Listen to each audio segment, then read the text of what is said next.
Share via email. Report story. By 7 Rennie. It was hard to imagine just how fast she'd grown. He remembered the first time he had held his little girl. She'd fit into his palm so easily, such a little thing. She was a joy to have, all bright smiles and happy giggles. He knew she wouldn't stay a baby forever, but no matter how old she got, she was his baby, and always will be. Now, she resembled her mother so much. He could still feel the puff of pride in his chest when remembering her strength and determination at the sports festival. She was a fighter, no doubt about it. That was his little girl, and he was damn proud of her. He called her regularly and was pleased to know she had made plenty of friends. She was always liked by others because of her friendly nature and the happy atmosphere she carried around, so he wasn't surprised to know she made a nice group of comrades. He, however, did not expect her to tell him she had a crush on a boy. That had been unexpected, and he wasn't sure how he felt about it. The logical side of him told him she wasn't a baby anymore, and that she was bound to find romantic love at some point. He wasn't ready for this. The parental side of him admitted he was slightly uneasy about it, but he wanted the best for her, whatever made her happy, so he gave her the simple advice of, if you're really sure, then tell him and see how it goes, then offered the phone to his wife so she could speak to her in more detail. After a few more phone calls, he was sure she was in love. The way she stuttered and stopped mid-sentences was an indication she was embarrassed. She kept bringing him up, and sometimes calling because she was panicking about her own feelings and how it was getting in the way. A month later, she told him the news over the phone. She had taken his advice, and now, she officially had a boyfriend. Turned out the boy liked her as well. Boyfriend. His baby had a boyfriend. A boy known as Deku, she'd called him. She had told them the basics of how she'd met him and how he saved her. The boy had rescued her, and that was good enough in his book. He hadn't asked for details as she had been a little nervous over exams. It was only after her exams did she tell him the boy's real name while filling him in on how she did at school. Turned out Deku was simply a nickname. Izuku Midoriya. He had heard that somehow. Wasn't that the boy from the sports festival? His wife asked. Then it finally clicked in his brain. They re-watched the recording of the event, and he almost couldn't believe it. Midoriya was the kid who'd fought the Todoroki boy. He'd broken his fingers over and over, and had actually managed to destroy the arena. He wasn't sure if the boy was really that crazy, or if that was a side effect of his quirk, but during that battle, he had had the ferocity and aggression of a madman. He was strong, but also self-destructive. And his daughter was dating that curly-haired boy. He was confused to no end. Ochako had told them Izuku was shy, nervous around strangers, and was overall an awkward boy. The young man in the video did not match that personality description. Then again, his normally sweet girl put up a fight as well, so it was unfair to judge the boy over that one video. He had to judge him in person. So when the school gave them a week off, he made the call. She sounded more than happy to visit her parents again, and she persuaded her boyfriend to come along with her. As Ochako's father, he helped his wife set up the extra futon mattress to welcome their new guest. He kept texting and calling Ochako every now and then. She sounded excited, telling them how she couldn't wait to give them a hug. He would occasionally hear a boy in the background. That must have been that Deku boy. Promoted stories. You'll also like Feelings. Aizawa. X-Reader 57K 1.3 KRE posting. This until I edit it. Sorry if it's not good. It's my first time writing a story. You enroll at UA and you have multiple quirks you are really good at using. Why? The Kings and Queen Yandere Wakfu X Reader 54.2K 1.7 Kyonder. Wakfu X Reader. Images do not belong to me unless stated. Wakfu does not belong to me, it belongs to Enigma. This is being rewritten in another book on my profile. Zero Deku Onishots 31.1K 790 because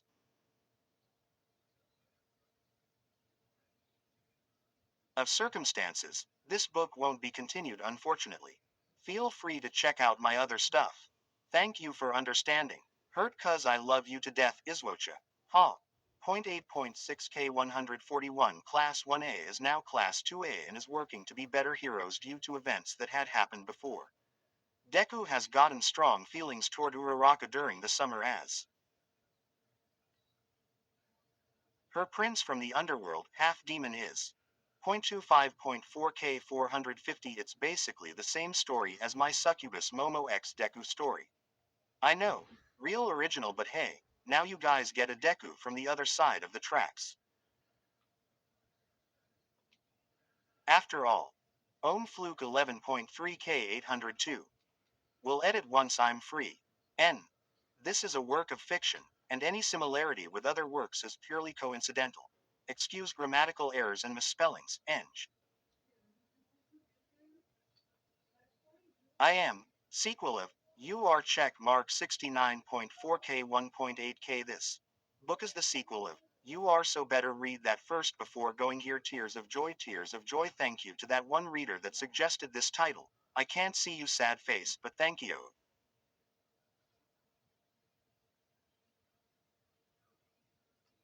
Do you need me to carry that for you?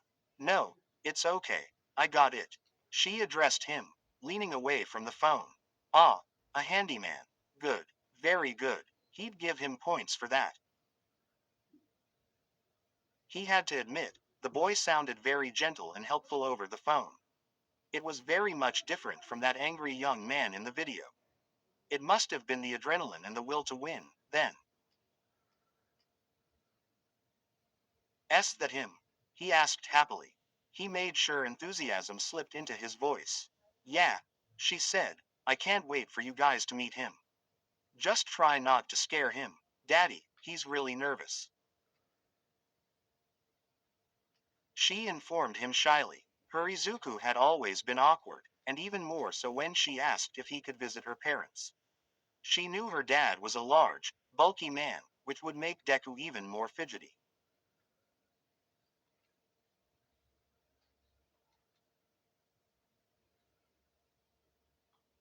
He was jumpy around sudden noises, and her father's booming voice might not be too comfortable for his flight or fight instincts he'd gained over the years.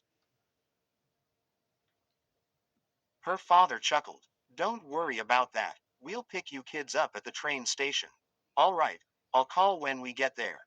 See you then. He noted the excitement in her voice.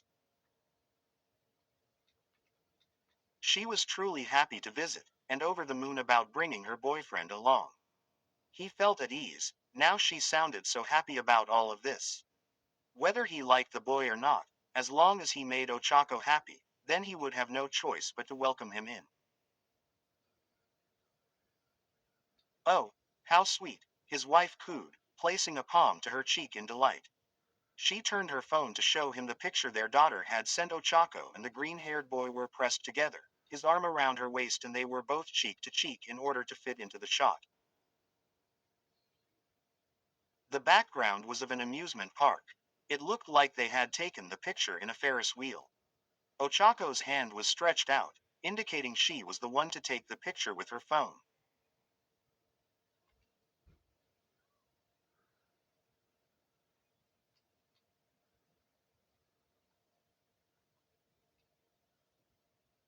They were both smiling with their mouths open as if they were laughing at the time. Up close, he seemed like a gentle boy. The description Ochako had of him started to make sense now. He was plain looking, average, but there was no doubt Ochako had picked him based on his personality and actions. She was a smart girl, after all, mommy, daddy.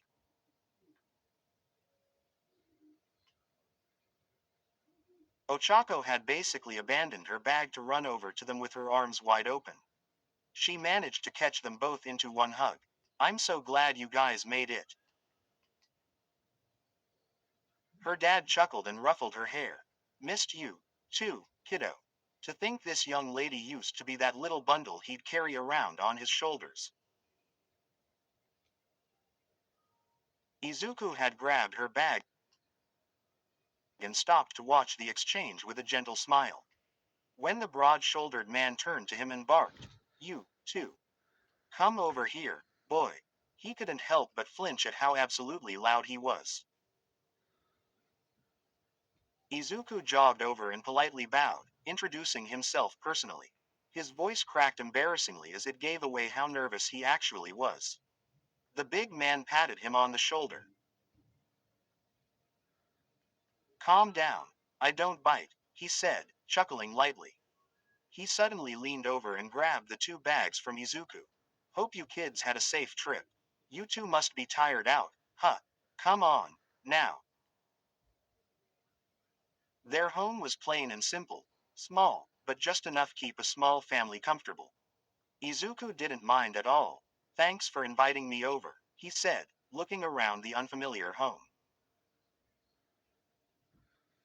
Oh, it's no trouble, Ochako's mother said.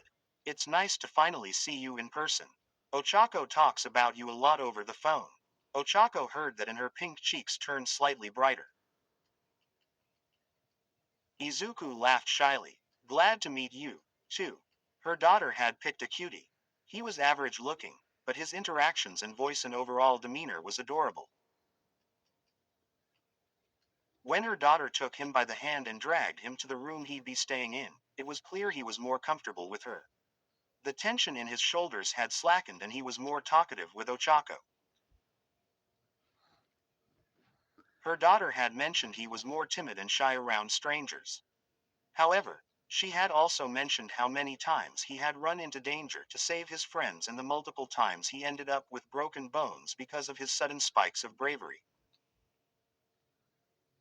She saw his hand when Ochako held at the damaged skin, and the slight bumps of deformed bone showcased just how far he'd gone to sacrifice himself for the sake of someone else. He interacted with her daughter with smiles and little giggles here and there and would sometimes touch her hand as gently as he could. In fact, every touch seemed careful and loving. He could be as gentle as a feather, yet strong enough to break through 5 walls of cement. The more she observed him with her girl, the more it showed he wasn't so average after all. Dinner was prepared and the four sat down to eat. It was mostly Ochako and her father that talked the most during the meal. She told them events that she'd briefly mentioned to them before over the phone. Izuku would occasionally pitch into the conversation to add a thing or two she'd missed. Ochako's father kept a keen eye on him while speaking normally. The boy was quiet for the most part. He showed to be polite and respectable and quite humble, thanking them over and over again for having him over and for cooking the meal. He also didn't know how to take compliments without turning pink in the cheeks. When Ochako recalled how he'd brought down a giant robot with one punch, enthusiastically swinging her fist in a punching motion to mimic the move, he rubbed the back of his neck nervously and cupped his face with his hand to hide the evidence of a blush. It. It wasn't much. You saved me, too. He said shyly. Keep it up, boy, you're doing great. There was still one thing he needed to understand: the boy's quirk. From what he saw in the sports festival recording, the boy could break a thick chunk of ice with just a flick of a finger. That power was frightening. The boy looked completely different in that video. It was hard to imagine that sweet boy thanking them for the meal was the same one acting like a mad maniac in a fight. Just how much control did he have with his quirk? Say, he tapped the boy on the shoulder to get his attention. Why don't you and I have a little walk? Show you around the neighborhood, he said in an encouraging voice. Izuku looked toward Ochako uncertainly. She gave him a smile and waved at him. Go on, I'll wait here for you guys. Oh, okay, sure. Izuku put on his shoes and flinched when a huge hand landed on his shoulder with a clap. The man chuckled at that. Have fun. Ochako cheered for them, waving a hand goodbye as her father took her boyfriend outside. She was a smart girl. She knew her daddy just wanted to have a man-to-man talk with him. Dot dot dot. Izuku walked alongside him nervously. The man was very friendly and outgoing, but he was still Ochako's father. He didn't want to embarrass her in any way. Okay, just be cool. I'll be fine. So, Midoriya, the man started. Izuku flinched and straightened his shoulders. Yes. The man chuckled and patted him on the shoulder again. Saw your fight in the sports festival. You sure went all out, boy. I was doing my best, sir. There we go, just answer him coolly, Izuku. That looked like it hurt you, though. Does your quirk normally injure you like that, son? Izuku looked down at his scarred hand. Well, my body isn't used to it yet. I've been training for a while and I can use 5% of it without hurting myself now, he explained. Turned out I've been using it wrong. I just needed to fix my technique a bit. The father whistled in amazement. A hard worker. I like that. He gave him a thumbs up. Never stop trying, kiddo. It all pays off in the end. For a moment, Izuku forgot about his nervousness and a smile brightened his face. Yes, sir. All right, then. He clapped him on the shoulder roughly. I've got a task for you. Huh, caught off guard, Izuku looked up in surprise. Rapid fire questions. Answer me as much as you can. Wah. Wait, what? Please, hold up. Do you love my daughter? Ah. Yes. Do you regret breaking your limbs for her? No. Are you ready to do it again for her? Yes. Speak up. Son. Yes, sir. Atta boy. If she ever gets injured, what would you do? I'd carry her. What's your dream job? I want to be a hero. Why? So I can save people and make the world a better place. Izuku's face was slowly morphing into one of determination. It resembled the look he had during his sports festival battle. Those usually gentle eyes were now burning with fire. His yelling was earning them a few glances from a random old couple on a bench. Would you ever leave Ochako behind?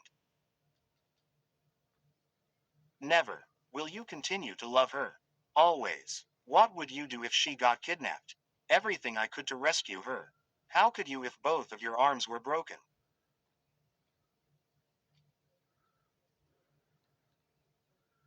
I'd use my legs, and if those were broken, I'd use my life. If you could change something in Ochako, what would it be?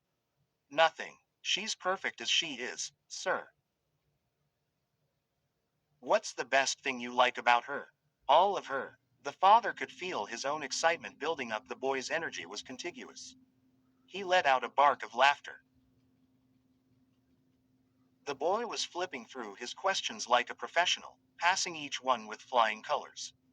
Izuku's hands were tight fists as adrenaline pumped him with the needed courage. Like a simple flick of a switch, his shyness and stutters disappeared, being replaced with pure bravery and a shamelessly loud will to be victorious. Continue getting stronger. The man shouted at the boy with a wide grin on his face. Yes, sir, I'll be cheering you on. Both of you. Thank you, sir. I won't let you down. Will you ever give up if things get hard? No, sir, I can't hear you, boy. I'll never give up. The man laughed and pumped his fist up. That's it, son. That's what I wanna hear. One more time. I'll never give up. Izuku yelled and mimicked the man's fist pump. Yeah, the man bellowed to the sky. Ah, Izuku tagged along with a higher pitched scream. The old couple on the bench stared in confusion. The father slammed his rough hand onto Izuku's head and ruffled his hair around. You're all right, kid, he said, chuckling lightly. Thanks for showing me around. It's not a problem, boy, Ochako's father said as they stepped into the room. After their little exchange earlier, he had actually taken the boy around, introducing him to the people who he saw frequently. They all seemed to take a liking to the boy. With his polite nature, it was hard not to. He briefly caught sight of his daughter taking a nap on the sofa. He made a note to carry her to her room soon. He rounded a corner and saw his wife smiling sweetly at him. Kid's a keeper, all right, he told her with a light chuckle. When he strolled back to take his daughter, he was surprised to see Izuku already scooping her up. She mumbled and unconsciously wrapped her arms around his neck. It was evident this wasn't his first time picking her up like that. Her room's over there, sweetie, Ochako's mother kindly whispered, pointing to the room. Izuku gave her a firm nod and quietly made his way over, pushing the door open with his shoulder. Ochako's father blinked, then grinned widely. Not only had he exceeded his expectations, but the kid had also managed to one-up him. Yup, now he was sure the boy meant what he said earlier. He'd do it all for her. Izuku gently placed her on the bed before carefully tugging the blanket from beneath her to cover her up. Deku, she mumbled, still half asleep. He brushed her hair back, and when she tried to lean up to him, he cupped her cheek and gave her a sweet kiss on the lips. Her head went back to sink into the pillow in content and he ran his palm over her shoulder. His mind went back to the conversation he had with her father. He'd do it all for her. Where stories live. Discover now.